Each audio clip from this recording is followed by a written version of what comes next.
Hello மக்களே! செமையான ஒரு வேலை வாய்ப்போட தான் நான் உங்கள வந்து சந்திச்சிருக்கேன். வழங்குறது யாரு அப்டின்னா, மத்திய சித்தா மருத்துவ ஆராய்ச்சிகள் இருக்கு இல்லையா? அதுல இருந்து தான் இந்த ஒரு வாய்ப்பு அறிவிப்பாயிருச்சு. ஓகேங்களா? ஸோ வாய்ப்பானது நல்ல வாய்ப்பு. கை விட்டுறாதீங்க. தாம்பரத்துல இருக்கு இல்லையா? இது வந்து மினிஸ்ட்ரி ஆஃப் ஆயுஷ்க்கு கீழ வரக்கூடிய ஒரு வேலை வாய்ப்பு. ரிசர்ச் ஆஃபீசர் அப்டின்ற ஒரு வேலை வாய்ப்புங்க. 40 வயசுக்குள்ள இருக்கிறவங்க இதுக்கு அப்ளை பண்ணலாம் அப்டின்ற மாதிரி சொல்லியிருக்காங்க. அதே மாதிரி ரிசர்ச் அசிஸ்டன்ட் அப்படின்ற வேலை வாய்ப்புமே 30 வயசுக்குள்ள இருக்கிறவங்க அப்ளை பண்ணலாம் அப்படின்ற மாதிரி சொல்லியிருக்காங்க. எம்எல்டி அதாவது மெடிக்கல் லெபார்டரி டெக்னாலஜிஸ்ட் படிச்சிருக்காங்க அப்படின்னா அவங்களுமே அப்ளை பண்ணலாம். இதே மாதிரி ரெகுலரா நீங்க தெரிஞ்சுக்கணும்னு ஆசைப்பட்டீங்கன்னா என் சேனலை சப்ஸ்கிரைப் பண்ணிக்கோங்க. பிகாஸ் டெய்லி 2 வீடியோ நான் உங்களுக்காக போஸ்ட் பண்ணிக்கிட்டே இருக்கேன். ப்ளீஸ் பாருங்க, சப்ஸ்கிரைப் பண்ணுங்க. உங்க ஃப்ரெண்ட்ஸ் அண்ட் ஃபேமிலி கிட்டே அதிகபட்சமா ஷேர் பண்ணுங்க. யாராவது ஒருத்தவங்க வீடியோ பார்த்து வேலை கிடைச்சு செட்டில் ஆனா சந்தோஷம் தானே! அந்த ஒரு ஒரு சின்ன ஹாப்பினஸ்க்காக தான் இங்க கேட்டுட்டு இருக்கேன். ஓகேங்களா? லெபார்டரி அட்டெண்டன்ட் வேலைக்குமே ஒருத்தவங்கள எடுக்குறாங்க. தொடர்ந்து வீடியோவ பாருங்க. என்ன அப்டின்னா, என்னதான்ப்பா படிச்சிருக்கணும் அப்டின்னா, ரிசர்ச் ஆஃபீசர் வேலைக்கு போஸ்ட் கிராஜுவேட்டட் சித்தால நீங்க படிச்சிருக்கீங்க அப்டின்னா, நீங்க டெஃபினட்டா வேலைக்கு அப்ளை பண்ணலாம். NCISM அப்டின்ற சொல்லக்கூடிய ஒரு இன்ஸ்டிடியூட்ல இருந்து நீங்க படிச்சிருக்கீங்க அப்டின்னா, அப்ளை பண்ணலாம். 40 வயச தாண்டி இருக்கக்கூடாதுன்ற மாதிரி சொல்லியிருக்காங்க. சரிங்களா? இல்ல அப்டின்னா, கிட்டத்தட்ட நீங்க வந்து என்ரோல்மென்ட் ஆயிருக்கணும். State and central register of Indian மெடிசின்ல பண்ணியிருந்திருக்கணும்ன்ற மாரி சொல்லியிருக்காங்க. அடுத்த வேலைவாய்ப்பு ரிசர்ச் அசிஸ்டன்ட் கெமிஸ்ட்ரி அப்படின்ற ஒரு வேலை வாய்ப்புக்கு கீழயுமே டிகிரி படிச்சிருந்திருக்கணும். ஓகேங்களா? நீங்க வந்து ஒரு டிகிரி வந்து அதோட சார்ந்த ஒரு கெமிஸ்ட்ரிய சார்ந்த துறையில இருந்து டிகிரி படிச்சிருந்திருக்கணும் அப்படின்ற மாரி சொல்லியிருக்காங்க. 2 வருஷம் ரிசர்ச் அண்ட் ட்ரெய்னிங்ல நீங்க வந்து எக்ஸ்பீரியன்ஸ் ஆயிருந்திருக்கணும் அப்படின்ற மாதிரி சொல்லியிருந்திருக்காங்க. இல்ல அப்படின்னா போஸ்ட் கிராஜுவேட்டாவது நீங்க அந்த ஒரு டிசிப்ளின்ல பண்ணியிருக்கணும்ன்ற மாதிரி சொல்லியிருக்காங்க. வயது 30 வயதுல ஆயிருந்திருக்கணும். 1 ஜனவரி 2026லன்ற மாதிரி சொல்லியிருக்காங்க. எம்எல்டி அதாவது மெடிக்கல் லெபார்டரி டெக்னாலஜிஸ்ட் அப்படின்னு சொல்லக்கூடிய வேலை வாய்ப்புக்குமே பேச்சுலர் டிகிரி வந்து படிச்சிருக்கணும்ன்ற மாதிரி சொல்லியிருக்காங்க. 2 வருஷம் குறைஞ்ச வருஷம் எக்ஸ்பீரியன்ஸ் ஆவது வேணும்ன்ற மாதிரி சொல்லியிருக்காங்க. வயது 35 தாண்டி இருக்கக்கூடாது அப்படின்றது எதிர்பார்க்குறாங்க. சரிங்களா? அடுத்த வாய்ப்பு லெபார்டரி அட்டெண்டன்ட் அப்படின்ற வேலை வாய்ப்புக்குமே நீங்க வந்து 12th படிச்சிருக்கணும்ன்றது எதிர்பார்க்குறாங்க. +2 படிச்சிருந்தாலே போதும்பா அப்படின்றது தான் அவங்க சைட்ல இருந்து. ஓகேங்களா?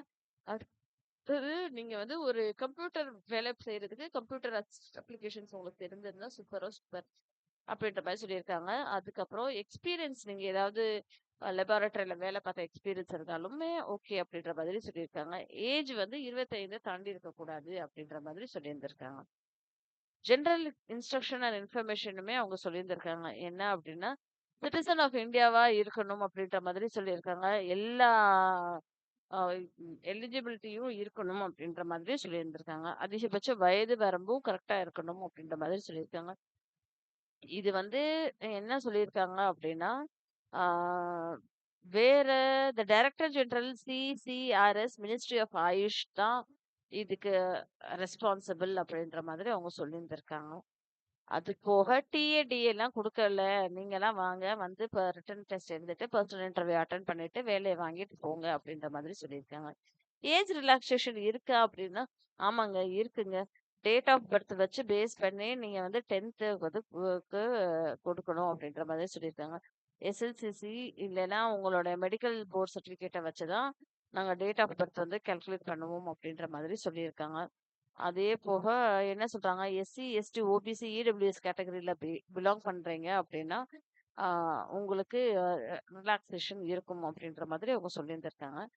ம் பிடபிள்யூபிடி கேட்டகரிலயுமே வயதுக்கான ரிலாக்சேஷன் இருக்கும் அப்படின்ற மாதிரி சொல்லியிருக்காங்க. இந்த வேலை வாய்ப்புக்கு நீங்க அப்ளை பண்ணணும் அப்படின்னா, உங்களுக்கு அப்ளிகேஷன் ஃபீஸ் வந்து ரூ. 300 அப்படின்ற மாதிரி தெளிவாவே தெரிவிச்சிருக்காங்க. அந்த ரூ. 300 எடுத்துட்டு நீங்க வந்து ஒரு டிமாண்ட் டிராஃப்ட் எடுக்கணும். எந்த ஃபேவர்ல அப்படின்னா, central council for research in Siddha அப்படின்ற மாதிரி எடுத்துட்டு அனுப்புங்க அப்படின்ற மாதிரி சொல்லியிருக்காங்க. நீங்க செக்கா அனுப்பலாம், கேஷா அனுப்பலாம், போஸ்டல் ஆர்டரா கூட நீங்க அனுப்பலாம் அப்படின்ற மாதிரி சொல்லியிருக்காங்க. செலக்ஷன் எப்படி இருக்கும் அப்படின்னா, நீங்க அப்ளை பண்ணுவீங்க இல்லையா? அத பேஸ் பண்ணி எஜுகேஷனல் குவாலிஃபிகேஷன், எக்ஸ்பீரியன்ஸ பேஸ் பண்ணி தான் நாங்க வந்து கேண்டிடேட்ஸ ஷார்ட் லிஸ்ட் பண்ணுவோம். ஷார்ட் லிஸ்ட் பண்ண பிறகு பர்சனல் இன்டர்வியூ, ரிட்டன் டெஸ்ட் வைப்போம் அப்படின்ற மாதிரி அவங்க சொல்லியிருந்தாங்க.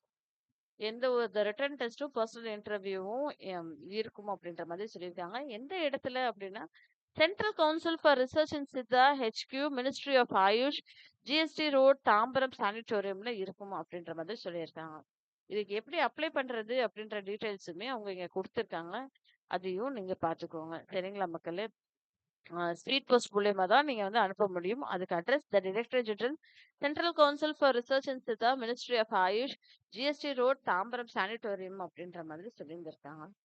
என்னென்ன டாக்குமெண்ட்ஸ் அட்டாச் பண்ண வேண்டும் அப்படின்னா, டிமாண்ட் டிராஃப்ட் பிரிஸ்கிரைப்டு அமௌண்ட்டு, ஒரே ஒரு ரீசென்ட் பாஸ்போர்ட் சைஸ் ஃபோட்டோகிராஃபு, நீங்க 10th எஸ்எல்சிசி படிச்சதுக்கான டாக்குமெண்ட்ஸ், அப்புறம் வந்து எசென்ஷியல் எஜுகேஷன் குவாலிஃபிகேஷன் படிச்சதுக்கான டாக்குமெண்ட்ஸ், வேற ஏதாவது எக்ஸ்பீரியன்ஸ் சர்டிஃபிகேட் எல்லாமே போட்டு அனுப்புங்க அப்படின்ற மாதிரி சொல்லியிருந்திருக்காங்க. சரிங்களா மக்களே? இத லிங்க்க நான் உங்களுக்கு டிஸ்கிரிப்ஷன் பாக்ஸ்ல குடுத்துறேன். சேனல சப்ஸ்கிரைப் பண்ணிக்கோங்க. நன்றி.